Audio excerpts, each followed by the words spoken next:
خپلواکي وروسته له 100 کلونو په لومړي ځل له انګریزي ښکېلاک نه د خپلواکۍ 103مه کلیزه د خپلواک افغانستان په هره سیمه کې نمانځل کیږي. د ښار او کلي واټن نشته، ورزشکاران راوتلي نمایشونه وړاندې کوي، مینوال ورته ګوته په غاښ دي، هر څوک ډاډمن ښکاري، حواس یې ټول دي، ځکه مسؤلینو د امنیت ټټر ډبولی او مینوالو د تشویق پیټه اخیستی. یو عجیب کیفیت خپور دی. خوشحالي د استقلال په ټال زنګېږي، د واقعي خپلواکۍ احساس کېږي، هر څوک د خپل کمال او توان تر حده خوشحاله دی. هیوادوال د خپلواکۍ احساس په خوندونو کې داسې ډوب کړي چې حساب یې نشته.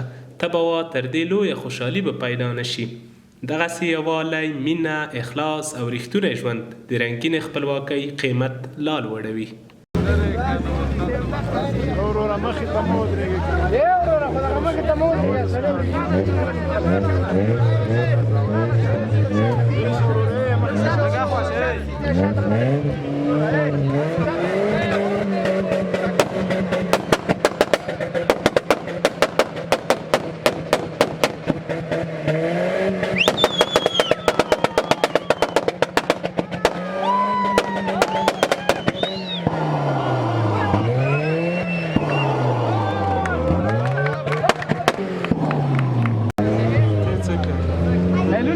دفتر کې